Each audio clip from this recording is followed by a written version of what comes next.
welcome back to the Citizen channel. We're all staying safe and well. And another CITY130. Yes, this is a European special as we look at City against Juventus. Juve, the old lady, as they're nicknamed. We've had 6 competitive meetings with Juve over the time. Recording this on the 19th of November, so any facts and stats I give you are correct at that time.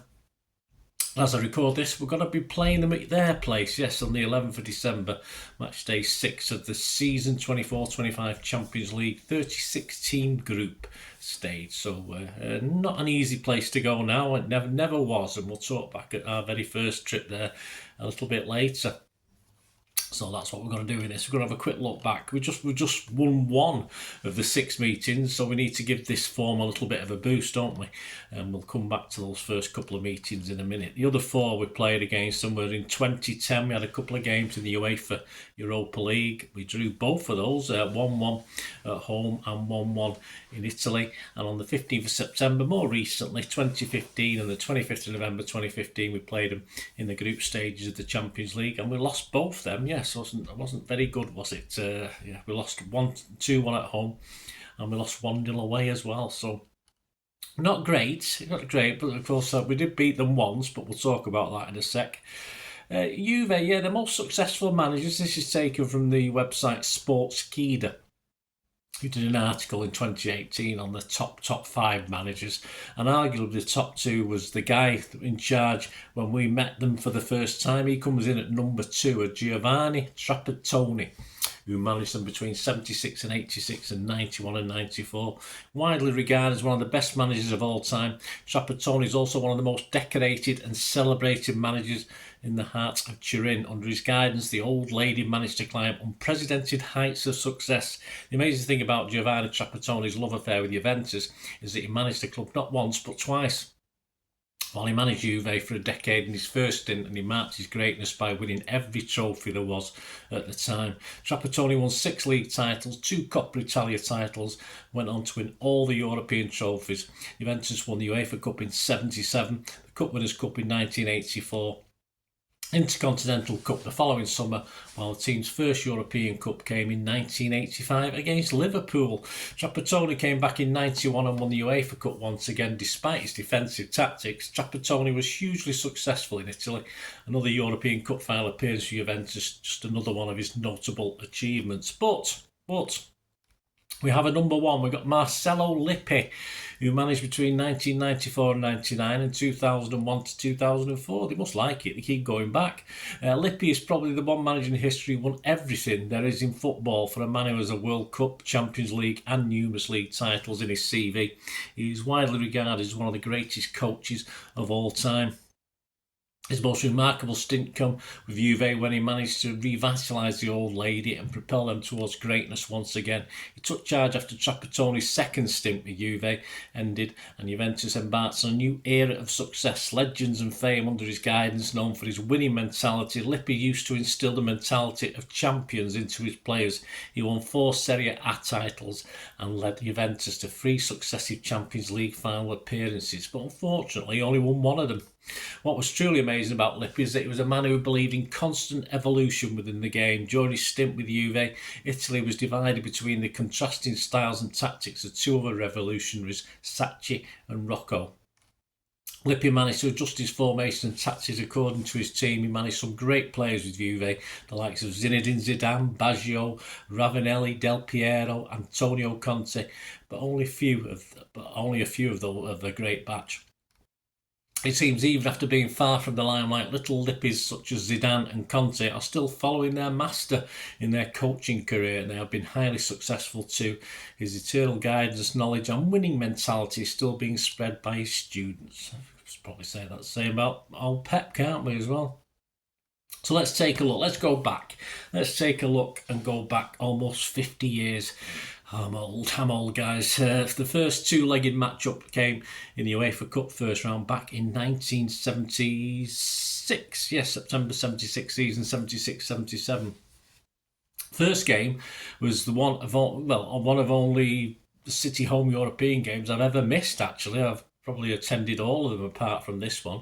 I was actually, as we played Juventus at Main Road, I was on a holiday in Italy, so I had to watch this, and I think it was the highlights only. I think I listened in on the radio with some Italian supporting Torino supporters in a little place called Marotta near Rimini on the Adriatic coast. So they were quite happy we beat them, but obviously it wasn't going to be enough. It had been a gap of 4 years since City had last been in Europe. Tickets for this match-up, seats were all ticket for this one at Main Road, but standing in the Kippax was pay at the gate. Yes, main stand seats were £1.50 to £2.25. North stands were £1.40. Juniors and concessions £1.10. The Platt Lane a princely £1.20. And if you wanted to go on the Kippax and you wanted to get in the junior spots and the OAPs like me, it would have cost you 50p. So there's a lot of big lads in those days paid 50p. The adults was 80p. 24-page programme costs just 15p, and our visitors Juve, although with the most league titles of their name in Italy, were still waiting success in Europe, now entering their 14th successive year of competition. In total, this was their 16th attempt for European silverware. Their second place finish in 1975-76 behind local rivals Torino. Yes, those waiters were very happy at the time. Gained them this UEFA spot. City, of course, by winning the League Cup. In the programme, Peter Gard had a feature on our very first venture into Europe, which I remember well, back in September-October 1968, as we crashed out 2-1 on aggregate in the first round to Turkish club Fenerbahce. An interesting article, City in Europe listed the players with the most European appearances to their name at that stage. Third was Colin Bell with 20 appearances and 7 goals. Second was Mike Doyle with 20 appearances and 2 goals. And first was a certain Francis Lee with 22 appearances and 10 goals. Tony Butt, the manager, stated in the programme that we needed at least a 2-goal margin in our first leg. And City's form leading up to this had not been great, but not a disaster. We'd played 6 games.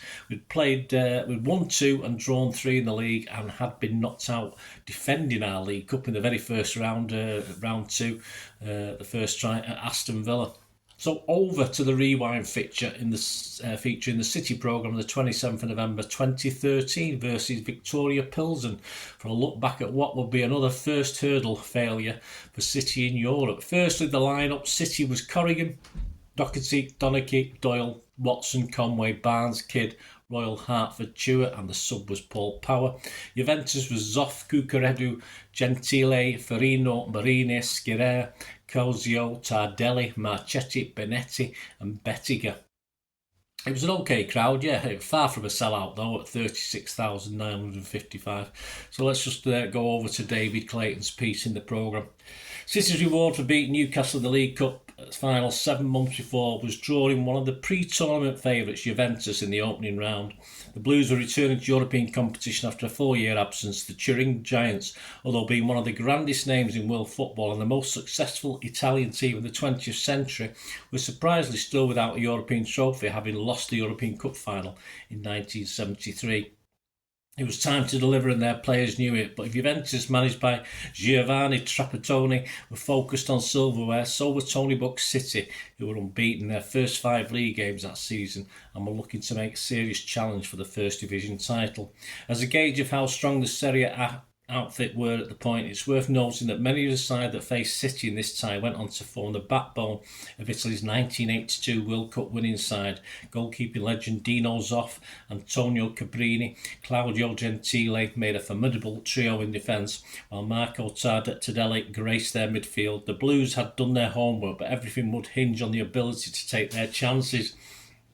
And with Juventus' defensive strength measurable against any side in Europe, that meant such opportunities were likely to be few and far between. Juventus allowed City plenty of possession on the night and were quite happy to try and hit the Blues on the break. On the occasion, City did penetrate the Italians' back four. Zoff showed why he was perhaps the best keeper in the world at the time by producing 2 world-class saves. One in particular from Brian Kidd was not dissimilar to Gordon Banks' wondrous one-handed stop against Pelé in 1970. He also somehow tipped a Dennis Stewart effort onto the crossbar as City gave it their all. Steadily, the longer the Italians resisted, the more the tie tipped in their favour. Stewart, Kidd, Peter Barnes, Joe Royle all caused the visitors headaches in what was proving a bruising affair, but the score remained goalless until with seconds of the first half remaining. Kidd wrestled a yard of space to plant a firm header down to the left of Zoff following Stewart's corner and Royle's flick on. The keeper had no chance, Main Road erupted and it was no more than City deserved, plus the timing couldn't have been better. In the second half, the Italian mask slipped and they resorted to some cynical challenges aimed at stopping the Blues, increasing their advantage. Barnes, always a threat, limped out of the game on the hour after several crunching tackles that would have earned straight red cards each time in today's game. There was shirt pulling, slide digs, much feigning of injury. The Blues needed to keep their cool, and in Asa Hartford they had the perfect midfield general to hold things together. The Scotland international was outstanding, but the elusive second goal wouldn't come. And at the final, which the Italians congratulated each other, knowing that a 1-0 defeat was in fact a moral victory and that the return leg will be an entirely different affair. After the game, a confident but boldly stated, I don't want to say we will win in Italy, but we will do enough to qualify for the next round. Memories of Malcolm Allison's "Will Terrify Europe" statement, perhaps. As it turned out, the general pre-match fear that one goal wasn't going to be enough was confirmed in the second leg in Turin. Though the Blues rearguard held out well under intense pressure, defender Gianna Scirea put the hosts level on aggregate on 38 minutes, and with 55,000 Italians, well, my brother-in-law was there as well, so odd Englishman, roaring, and Trapattoni's men, Roberto Beninsegna doubled the advantage on 69 minutes, and Juventus promptly shut up shop and ran the clock down until the final whistle. The Turin side then completed a Manchester double, beating United in the second round 3-0 in the return leg, having lost the first at Old Trafford 1-0. Went on to win the competition, beating Atletico Bilbao in the final. Their wait for European glory was finally over, but no team had pushed them quite as hard as City. So my thanks to the David Clayton piece in the programme. Yeah, my brother was at the Turin game. There would be a ticket on show. There's a ticket in the background there with the programme. My brother-in-law at the time, obviously not, so he used to go to all the City games, and he had an interesting trip, but that's another story that I might have covered in another pod on another vlog on this site.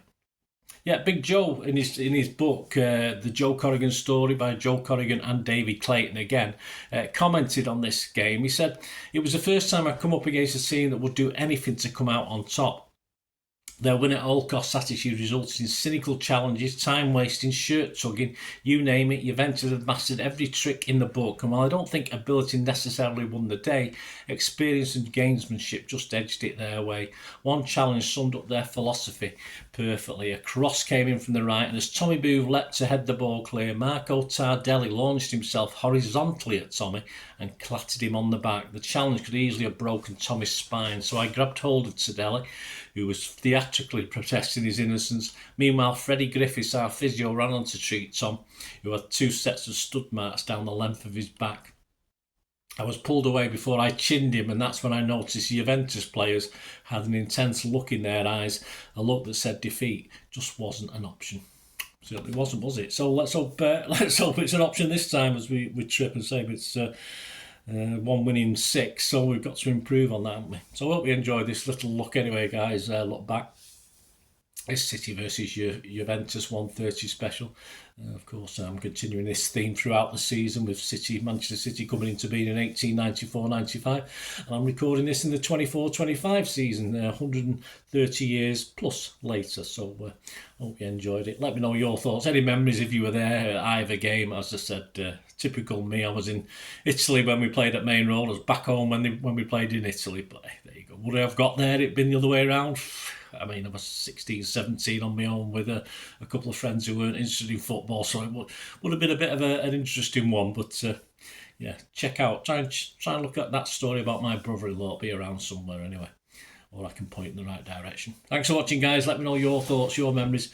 Please, if you are new to the channel, push that subscribe button, push the bell notifications, everything City, past, present, as long as I can keep going. Great to have you on board. Spread the word. And if you do check through the channel, you'll see stuff on film and TV here as well, another passion of mine. So have a look at that, or if you know someone who might be interested. And please, if you want to help support me and support the channel, please stay tuned. I hope you enjoyed the feature, and yeah, if you can support me through the subscription, if you can subscribe, guys, that'd be wonderful if you've not already done so. We do actually have memberships at the moment, just 99p a month, so you get access to all my City stuff, including all the history vlogs, dozens and dozens not been published yet that you get immediate access to, and every time I do edit and do a vlog, you get immediate access to it as well. So you can have a copy of scripts as well if you want any hard copy of the sort of things I do on matches and teams and managers and players, etc, etc. So if you can join the membership, that'd be wonderful. We do have sponsors at the moment. CITY130 are our current sponsor. They have a little eBay shop, so if you check in the comments section, there's a link there to the shop. They sell movie posters from the 90s and 2000s. They sell DVDs, some classic Hollywood movies, some classic foreign language ones. And if you do see anything you fancy on there, if you do place an order, just mention me, just say Bernard sent you, and you automatically get 10% reduction in the cost of your order. So fill your boots, guys, and my thanks to Piat6505. And yeah, if you want to support the channel just by watching the ads, that helps. Watch the ads, let them play through while you just have to check your phone or something, let it play out. And of course, if you follow any of the links, that always works as well. If you follow a link to one of the ads and you fancy something, I've done it myself. I've followed a link and actually purchase something from another organisation. But it can happen. It can happen. Not all ads are stuff you're not interested in. And of course, if you can give us a like, guys, that would be absolutely fantastic. All likes are much appreciated. Anyway, thanks for watching. Until the next time, of course, I only ever ask one thing, don't I? Please, I ask you all to stay safe, especially you Blues. Until the next time, come on, City. Bye for now.